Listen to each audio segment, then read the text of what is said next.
विषय के छिद्रों से संयुक्त मनुष्य शरीर रूपी घड़े को लेकर इस भव से पार उतरने के लिए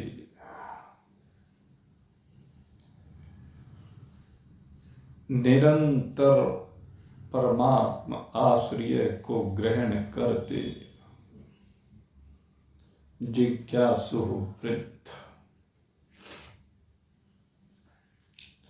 पूर्व के सत्संग में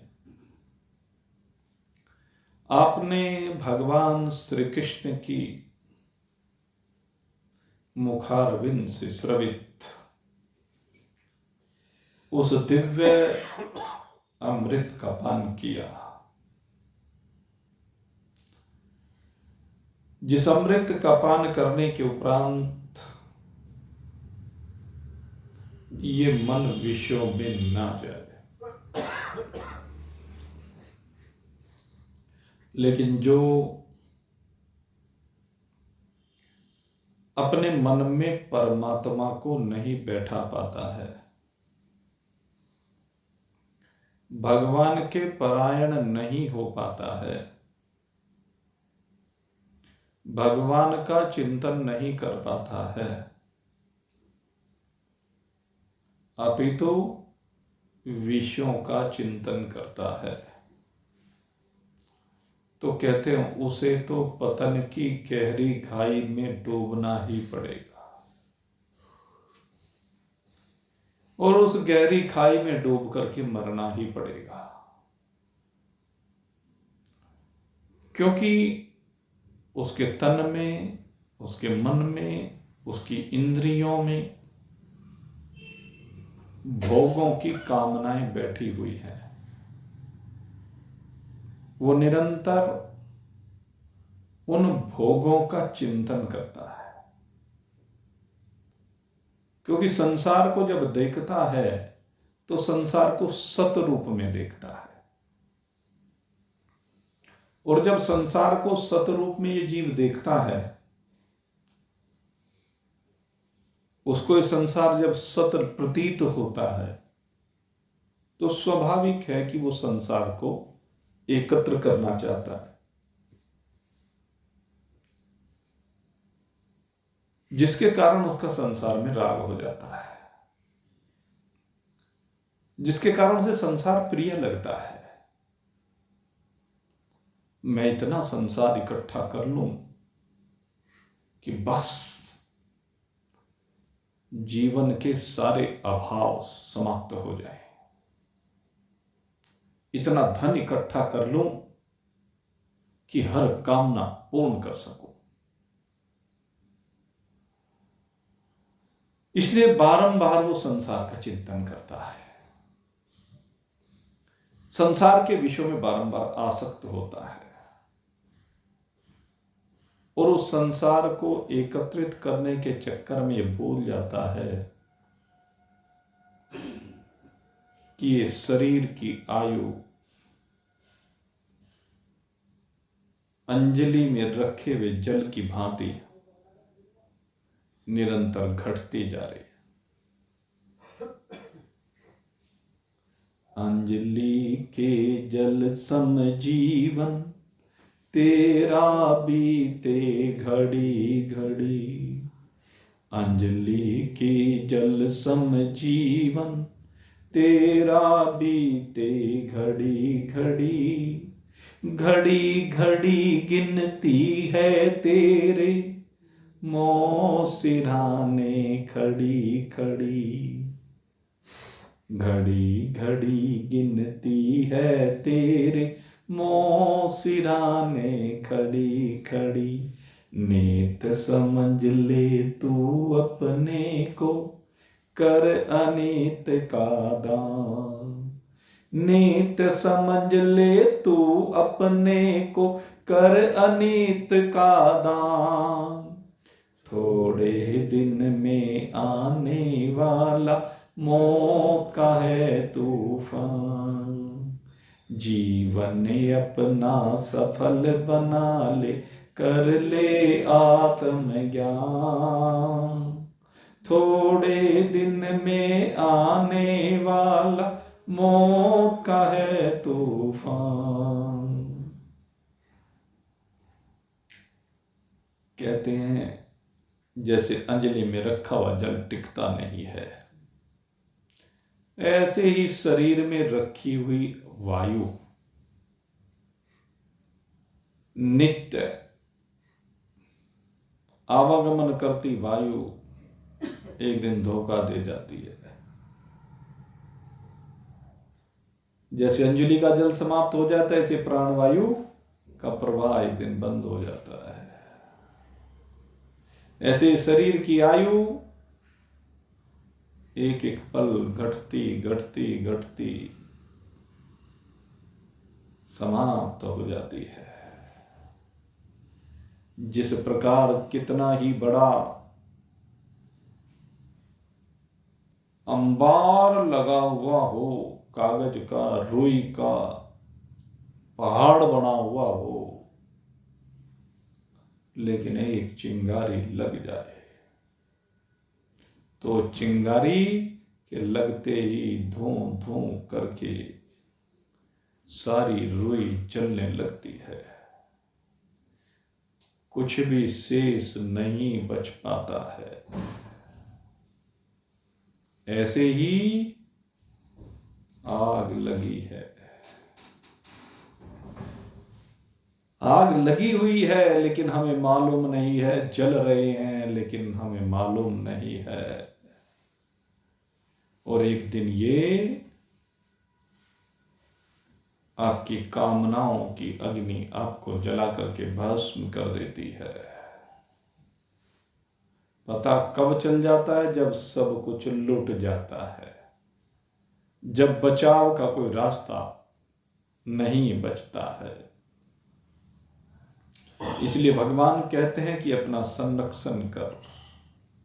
भगवान कहते हैं कि जो मनुष्य का शरीर तूने पाया है, इस श्रेष्ठतम शरीर को प्राप्त करके तो अपने को इस तूफान से बचा जो तेरे जीवन में प्रविष्ट हो चुका है।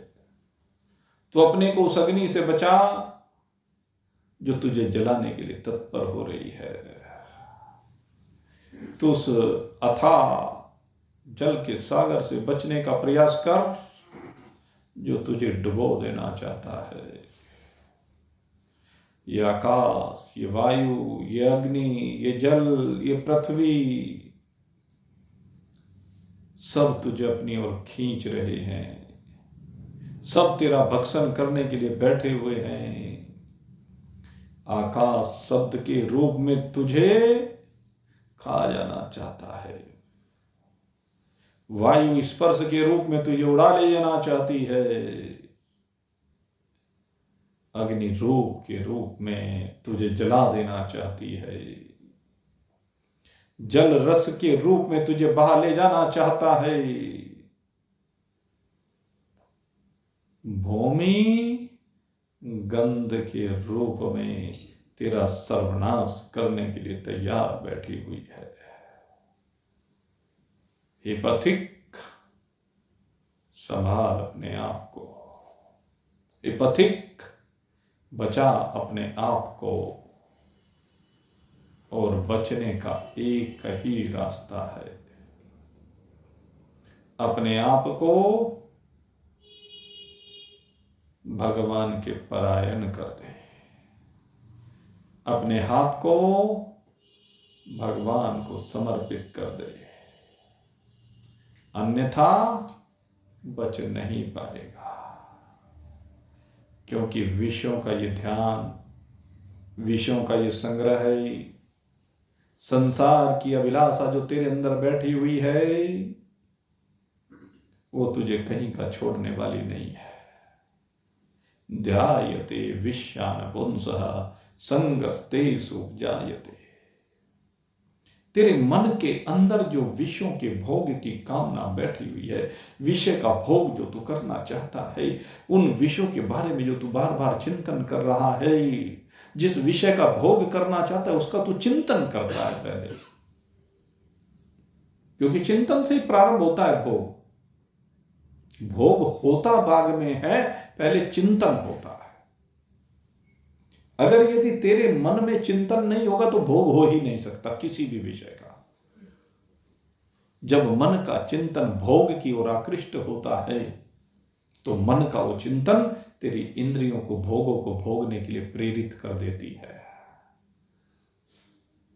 ये इंद्रियां तभी भोगती हैं विषयों को जब मन का चिंतन निरंतर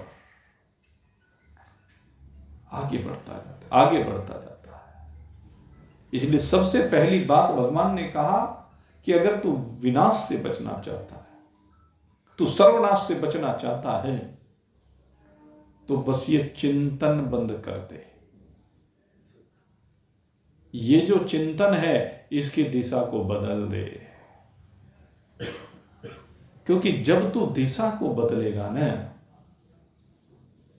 दिशा को बदलने से तेरी दशा बदलने लगेगी। और दिशा को कहां बदल? कहते जिस प्रकार से बांध लगा करके उन्मुक्त रूप से, स्वच्छंद रूप से विचरण करती नदी के प्रवाह को एक दिशा दे दी जाती है, फिर वो एक सही दिशा में अपनी गति को लेकर के चलती है, सही वेग से चलती है, सीमित मात्रा में जल को लेकर के चलती है। ठीक आप भी अगर यदि एक बांध लगा दें तो ये बांध आपके अंदर बहती विषयों की नदी को एक नियंत्रण में ले आए, उसकी गति को शांत कर दे, उसके प्रवाह को उन्मुक्त ना रहने दे। और ये बांध किसका लगाना है? ये जो बांध लगाना, ये राम नाम का बांध है, ये प्रभु नाम का बांध है। नाम की महिमा अपरंपार है। ये नाम हमारा बहुत बड़ा सहारा है। यही नाम नामी में परिवर्तित हो जाता है। एक बार जिस नाम को आप लेने लगेंगे वो नाम ही आपको नामी से मिला देगा। और मैं कहता हूं आखिर में जाकर के नाम आपको नामी ही बना देगा। पहले नामी से मिलाएगा, फिर नामी में मिलाएगा। नाम संकीर्तनम यस्य सर्व पाप प्रणाशनम। नाम संकीर्तनम यस्य सर्व पाप प्रणाशनम। कहते जिसके नाम का संकीर्तन करने से सर्व पाप प्रणाशनम, सभी पापों की निवृत्ति हो जाती है। किसी भी प्रकार का जब पाप आपके जीवन में नहीं रहेगा, न पहले किया हुआ, न वर्तमान का, न भविष्य के लिए जो तैयार किया है, नाम की इतनी महिमा है। कलयुग केवल नाम आधार, कलयुग केवल नाम आधार। सुमिर सुमिर नर उतरहि पार। कलयुग में नाम एक बहुत बड़ा आधार है, जिसका सुमिरन करने से आप भव से पार हो जाते हैं। सुमिर सुमिर नर उतरहि पार। इसलिए नाम का आलंबन लेना जरूरी है। आप राम के नाम का आलंबन लीजिए, कृष्ण के नाम का आलंबन लीजिए, शिव के नाम का आलंबन लीजिए। वो नाम जिसका भी आप आलंबन लेंगे वो आपको राम तक, वो आपको कृष्ण तक, वो आपको शिव तक पहुंचा ही देगा।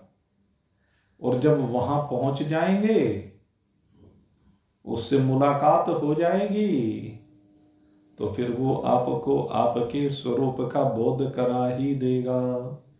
और वो कहेगा, जिस राम को तू ढूंढता ढूंढता में आया है, जिस कृष्ण को ढूंढता ढूंढता आया है, जिस शिव को ढूंढता ढूंढता आया है, अब मैं तुझे वही बना रहा हूं। और वो इस जीव को उपदेश दे देता है, बता देता है उसकी वास्तविकता को।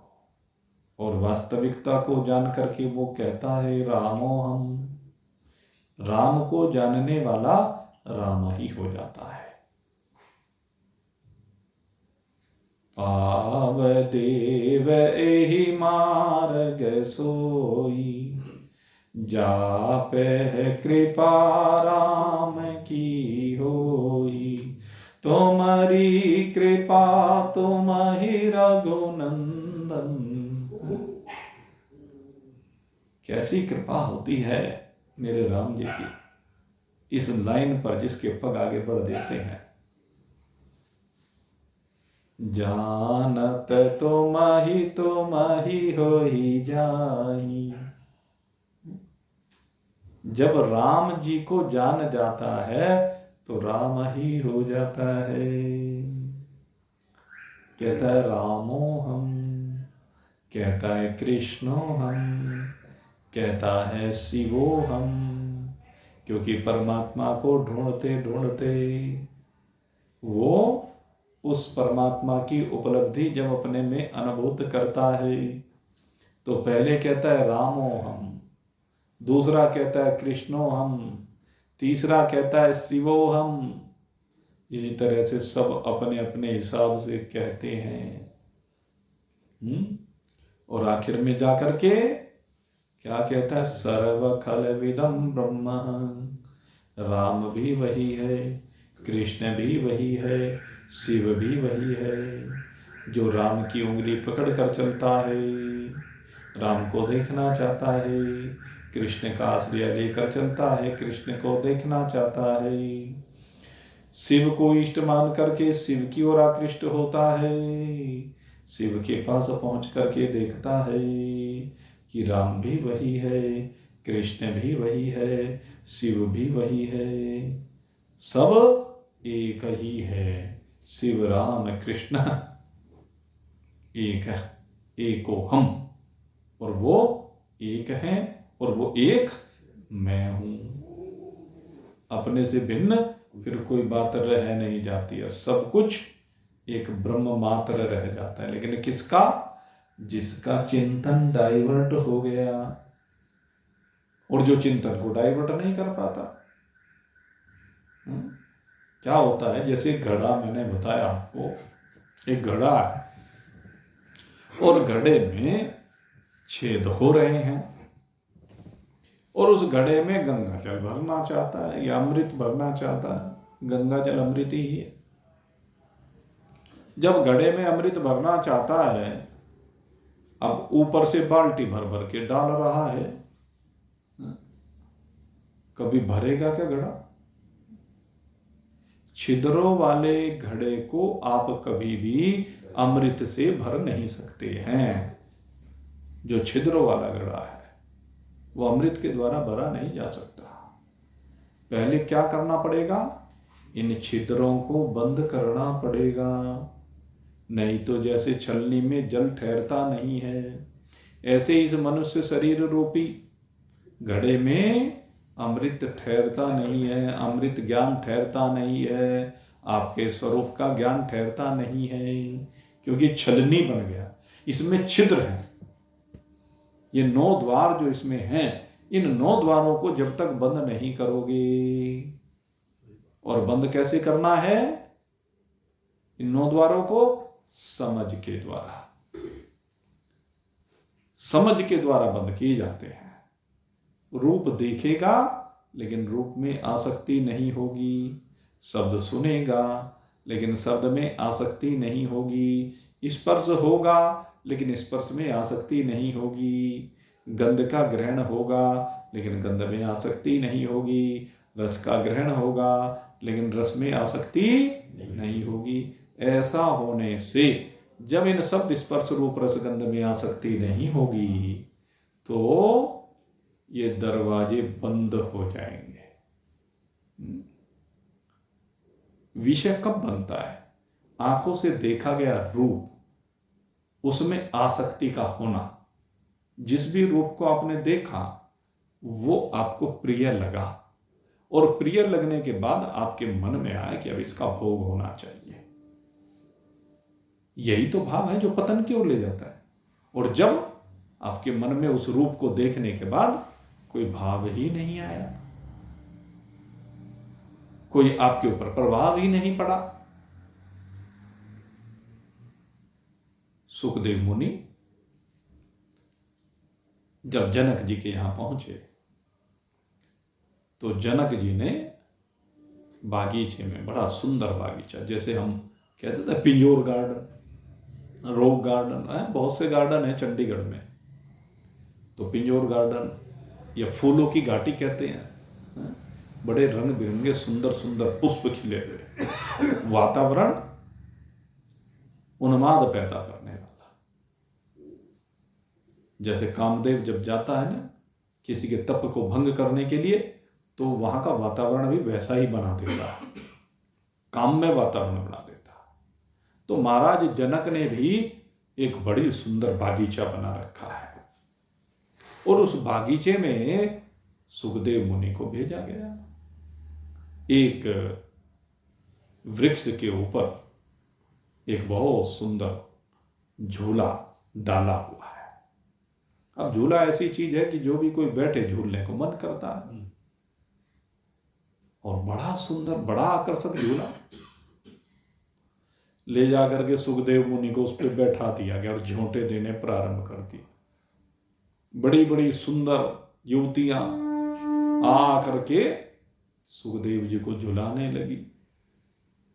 एक इधर आकर बैठे, एक इधर आकर बैठे, दो चार सामने, दो चार पीछे, सब और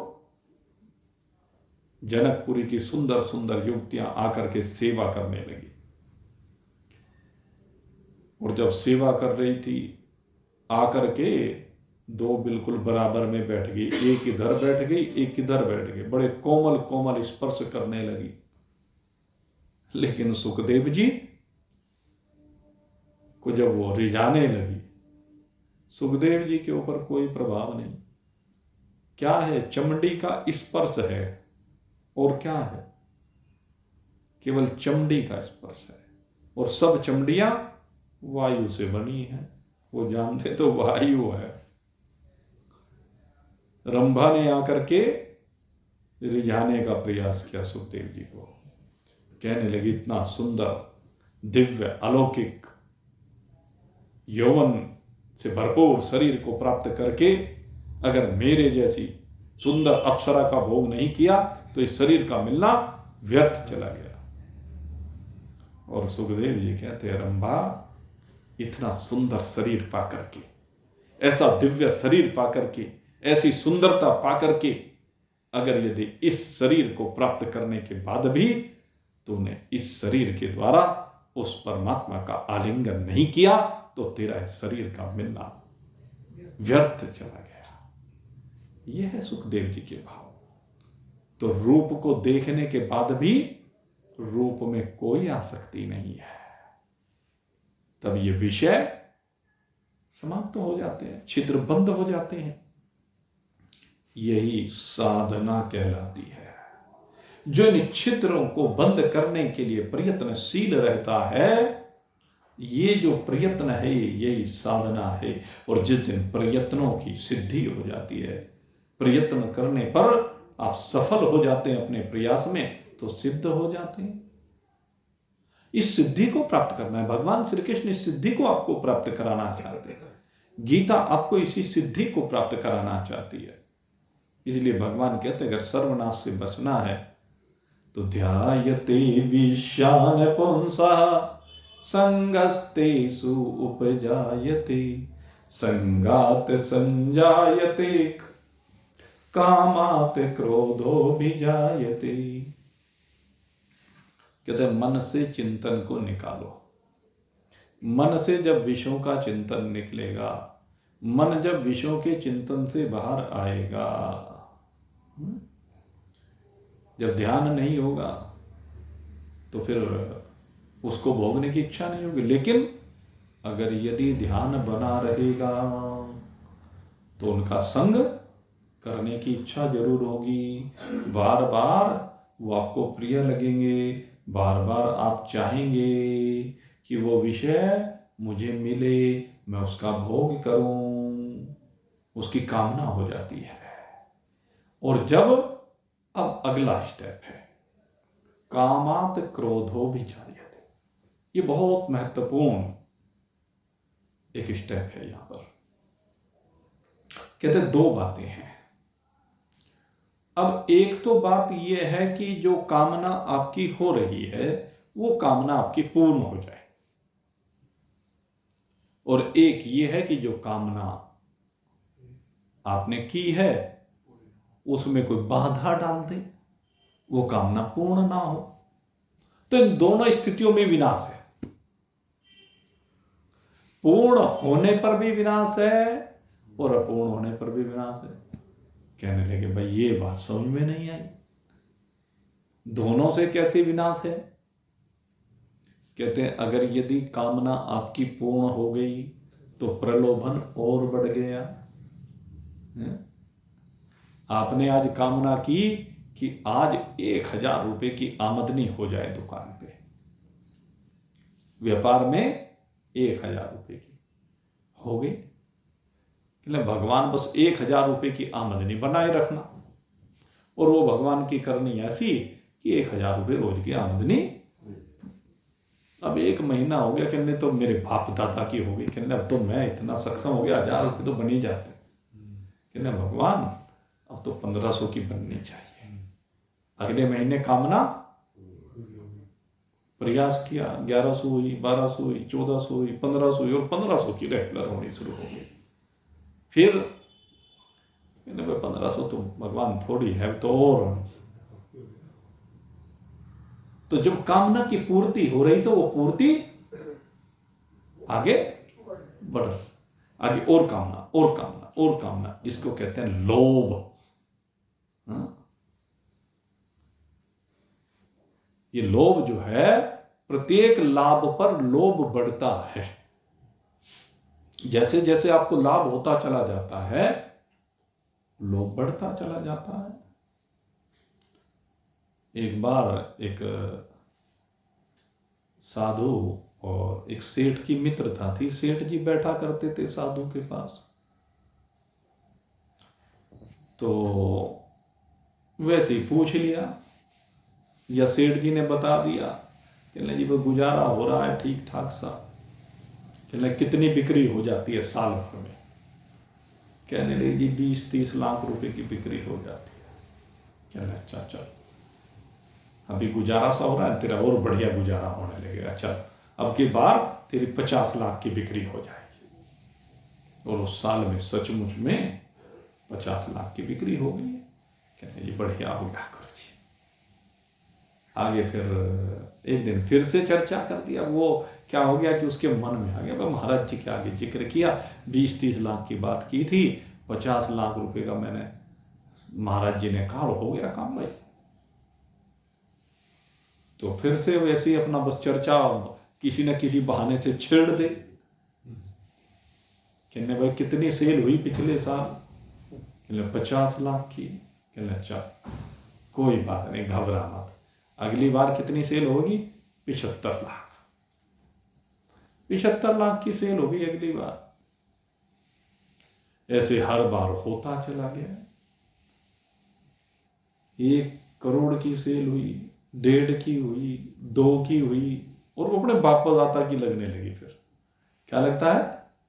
वो महाराज जी का प्रसाद नहीं है, वो तो हमारी है ही। महाराज जी का प्रसाद तो आगे जो 5 करोड़ की सेल होने लगी, उस 5 करोड़ में अब आगे हो तो भाई तब आगे महाराज जी का प्रसाद हो। तो ये क्या है? प्रत्येक लाभ पर लोभ बढ़ता चला जाता है, और यही पतन का कारण है। तो कामना के 2 रूप हुए। पहला रूप क्या है कि कामना की पूर्ति, कामना की पूर्ति होने से जिस भी भोग की पूर्ति हो जाती है, उस भोग में और आसक्ति बढ़ती चली जाती है, वो भोग कम नहीं होता है और ये उसके पतन का कारण बन जाता है। और दूसरी बात है कि अगर यदि कामना की पूर्ति ना हो तो उसके लिए भगवान श्री कृष्ण ने कहा कामात क्रोधो विजायते।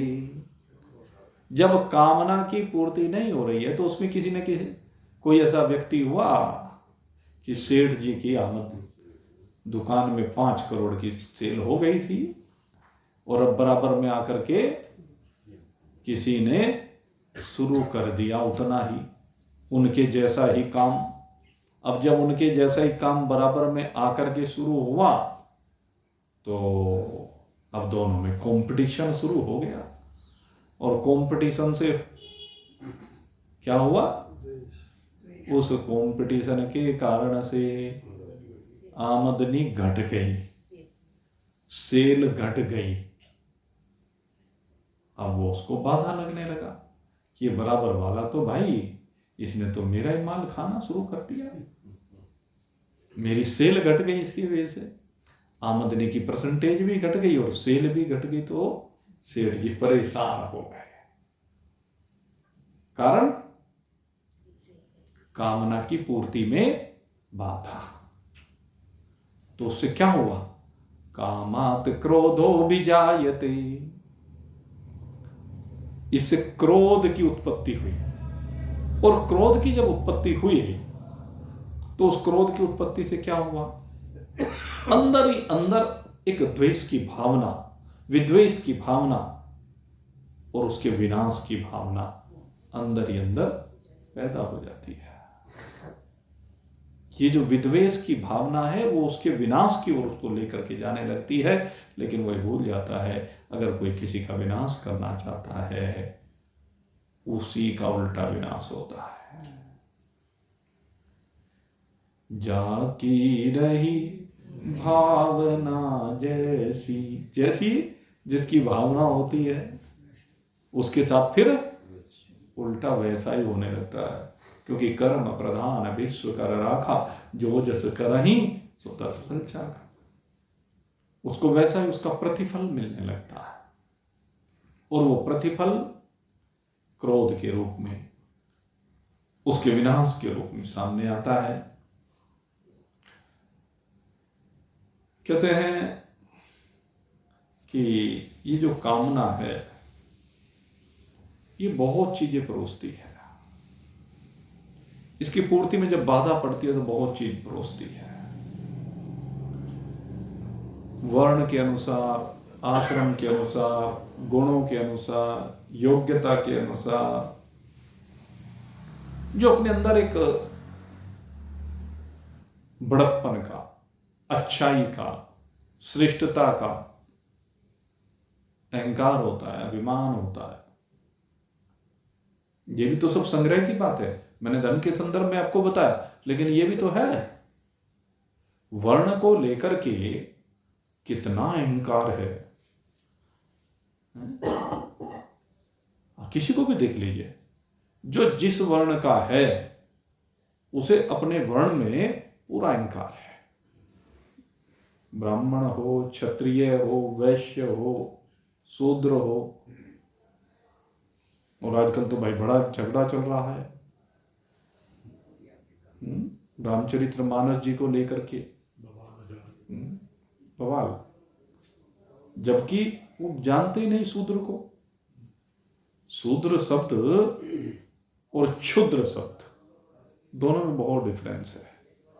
शूद्र शब्द कहीं भी नीचेपन का प्रतीक नहीं है, कहीं नहीं। वो क्षुद्र शब्द वो नीचेपन का प्रतीक है, और उसमें ब्राह्मण भी हो सकता है, उसमें क्षत्रिय भी हो सकता है, उसमें वैश्य भी हो सकता है, उसमें शूद्र भी हो सकता है, कोई भी हो। रावण क्या ब्राह्मण नहीं है? रावण ने ब्राह्मण के घर में अवतरण लेकर के, है हुआ तो उसका अवतरण ही, रावण जैसा बलिष्ठ, लेकिन उसने ब्राह्मणत्व को भी नष्ट करके रख दिया। वो है क्षुद्र, उसको क्षुद्र कहा गया। भिल्लनी को शूद्र जाति से कहा गया, लेकिन भिल्लनी को कहीं नीची कहा गया क्या? वो कहीं क्षुद्रता की सीमा में आई क्या? निषाद भी शूद्र जाति से है, तो उसको कहीं कहा क्या? जो शास्त्र विरुद्ध आचरण करे, जो समाज की मर्यादा के विरुद्ध आचरण करे, वो क्षुद्र है, वो नीचा है, वो त्याज्य है, और वो ताड़न का अधिकारी है। यद्यपि यहां पर ताड़न शब्द की प्रयोग किया है गोस्वामी जी महाराज ने, ताड़न शब्द का अर्थ भी वहां पर भिन्न है। हम लोग तो अपने अपने हिसाब से व्याख्या करते हैं। वो कहते हैं कि आप इन सब को समझिए। ताड़न शब्द का अर्थ है ताड़ गए, हम भाई फलाने को की बात को जान गए, समझ गए, ताड़ लिया कहते हैं। ताड़, ये एक हमारा ग्रामीण भाषा का शब्द है, लोक भाषा में प्रचलित शब्द है ताड़ना। ताड़ना का अर्थ मारना नहीं है, डंडे लेकर के किसी को मारना नहीं है। कहने लगे ये इनको जानने की आवश्यकता है, इनको सीखने की आवश्यकता है, इनको समझने की आवश्यकता है। ताड़ना मतलब समझना, सीखना। ढोल गंवार शूद्र पशु नारी, कहते ढोल बजाने के लिए उसकी समझ अनिवार्य है, उसकी शिक्षा अनिवार्य है, उसको समझना अनिवार्य है। जैसे परिवारों में किसी भी ओकेजन पर गीत होते हैं और वहां पे ढोलक लेकर के महिलाएं बैठ जाती हैं। हर एक महिला बजा लेती है कि ढोलक? किसी किसी और जो बजाती है, कोई जो एक्सपर्ट होती है, तो वो ऐसे बजाती है, ऐसे स्वर निकलते हैं कि नाचने लगते हैं। तो वो समझ का विषय है। ढोल गंवार, गंवार माने कहते गंवार अशिक्षित है, अगर वो पढ़ा लिखा नहीं है तो कहते हैं उसकी भी भावनाओं को समझिए। गोस्वामी जी महाराज कहते हैं कि उसकी भावना को समझने की आवश्यकता है। अगर यदि वहां पर क्षुद्र शब्द का प्रयोग किया है, जो पूर्व प्राचीन रामचरितमानस है, लेकिन मैं कहता हूं शूद्र का भी किया। चलो, आपकी दृष्टि में किसी की यह है कि भाई वो, चलो वो उसको हल्का मान रहे हैं, कि उसकी भी तो भावनाओं को समझने की आवश्यकता है, उसको भी तो इज्जत देने की आवश्यकता है। आपके घर में अगर कोई नौकरी कर रहा है, वो त्याज्य नहीं है, वो प्रताड़ित करने के लिए नहीं है। वो आपके यहां अगर काम कर रहा है तो वो आपकी सेवा कर रहा है, उसके अंदर छिपी हुई उस सेवा के भाव को देखिए, और उसके सेवा के भाव को देख करके आप उसके सुख दुख में उसकी मदद कीजिए। ये भाव है। और नारी, कहते हैं नारी के हृदय को जरूर समझने की आवश्यकता है। नारी तो एक मां है, एक बहन है, एक बेटी है, एक पत्नी है। उसकी कितनी भूमिकाएं हैं, उसका भी तो हृदय है, उसकी भी तो इच्छाएं हैं, उसकी भी तो चाहते हो सकती हैं। इस पुरुष प्रधान समाज में जब उसकी इच्छाओं का दमन किया गया, तो गोस्वामी जी महाराज ने कहा नहीं, उसकी इच्छाओं का दमन मत कीजिए, उसकी भावनाओं को समझिए और भावनाओं को समझ करके इज्जत दीजिए। अरे तुम्हारे वंश को चलाने वाली वही है, तुम्हारे घर को चलाने वाली वही है, तुम्हारे बच्चों को शिक्षा देने वाली वही है। तुम बच्चों को नहीं पाल सकते, एक मां ही है जो अपने बच्चे को पाल सकती है। उसी के अंदर भगवान ने वो शक्ति दी है, वो मातृत्व की भावना दी है, वो ममता दी है, वो प्यार है, वो वात्सल्य उस मां के अंदर है। कहते हैं उसको समझिए, उसके भावों को समझिए। बार बार हमारे महान पुरुषों ने, हमारे शास्त्रों ने जो विवेचन किया है वो पॉजिटिव विवेचन किया है। लेकिन अगर हमारे मस्तिष्क में नेगेटिविटी बैठी हुई है, नकारात्मकता हमारे अंदर भरी हुई है, तो हमें कमियां दिखाई देती हैं।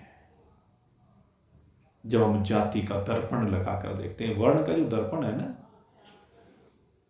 इस वर्ण के दर्पण को लगा करके जब हम देखते हैं तो उस समय हमारे अंदर अहंकार के अतिरिक्त और कुछ नहीं होता है।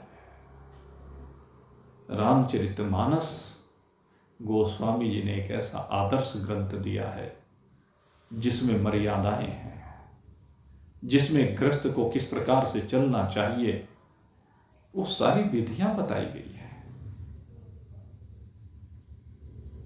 और आज क्या व्यक्तिगत लोगों की भावनाएं राजनीति के कारण से ऐसी हो गई, अपने को चर्चा में रखने के लिए, कि भगवान पर भी आक्षेप करने से पीछे नहीं हटते।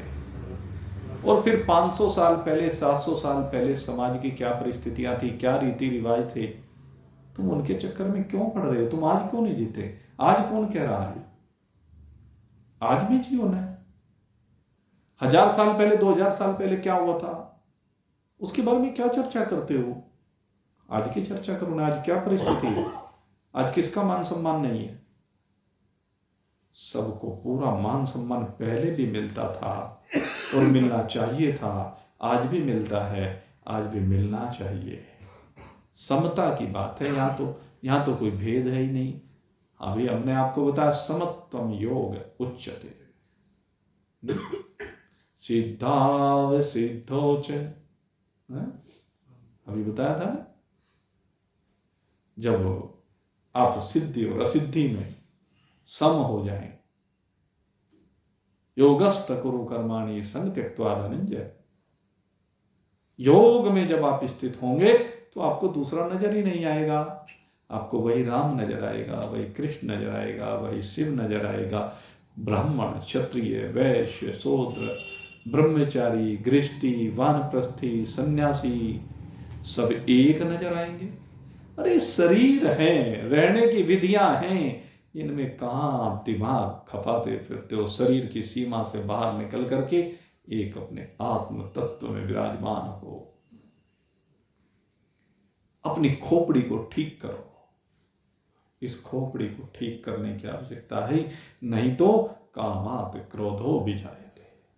ये आपकी कामनाएं, ये आपकी वासनाएं, ये आपकी चाहते, ये आपकी तृष्णाएं, ये आपको विनाश के गर्त में डुबो देगी। अगर विनाश से बचना चाहते हैं तो सत्संग कीजिए, क्योंकि बिना सत्संग के विवेक नहीं होता है। बिनु सत्संग विवेक न होई, राम कृपा बिन सुलभ न सोई। राम जी की कृपा के बिना किसी को विवेक होता नहीं देखा गया है। और राम जी की कृपा प्राप्त करने के लिए आप राम जी का आश्रय लें। आज आपके सामने इस विषय को रखने का प्रयास किया है, तो आप नाम को आधार बना करके उस नामी तक पहुंचे, नामी के साथ एक रूप हो। हमारी आप सभी के लिए यही शुभकामना है। भगवान आप सबके ऊपर कृपा करे। आप सबके लिए भगवान से प्रार्थना करते हुए यहीं पर अब आज के सत्संग को विश्राम दिया जा रहा है। बोलिए सच्चिदानंद भगवान। और कल हमारे परम पूजनीय सदगुरुदेव महाराज का अवतरण दिवस है। श्री श्री 1008 श्रीमद परमहंस परिव्राजकाचार्य स्वामी विशुद्धानंद जी महाराज, उनका कल 87वां अवतरण दिवस है। और उस अवतरण दिवस को कल हम धूमधाम के साथ मनाने जा रहे हैं। और वो अवतरण दिवस आदरणीय हमारे भाई सदा ही इनकी भावना रहती है, भाई बॉबी जी और ये पारुल जी दोनों आए हैं, देखो सहपत्निक हैं, दोनों साथ साथ चलते हैं, साथ साथ चलना चाहिए दोनों को, कदम से कदम मिलाते हुए, जैसे वो चलते हैं ना हमारे फौजी, लेफ्ट राइट, किसी की चाल में फर्क नहीं होता, ऐसे इन दोनों की चाल में कोई फर्क नहीं है, दोनों बिल्कुल मिल करके चलते हैं। और वही गृहस्थी की शोभा है कि जब दोनों मिलकर के पति पत्नी साथ साथ परमात्मा प्राप्ति के मार्ग पर चढ़े। बहुत दिनों से इन्होंने मुझे कहा कि न गुरुजी, इस बार की कथा तो क्योंकि आपने बद्रीनाथ में कह दिया, बद्रीनाथ धाम में होगी, तो कम से कम इस कथा के समय में एक कार्यक्रम तो आप जरूर करो, गुरुजी के अवतरण दिवस पर तो जरूर करो। तो इनकी भावना और उसी के वशीभूत होकर के कल का जो कार्यक्रम है वो इनके निवास स्थान पर बलभद्र मंदिर के पीछे, आप सब जानते हैं, स्पर्श कथा में जाते हैं, तो कल आप सभी लोग सादर निमंत्रित हैं। आप सब लोग आइए और गुरुदेव का अवतरण दिवस हम सब साथ साथ मिलकर के मनाएंगे। आप सबके लिए बहुत बहुत शुभकामनाएं।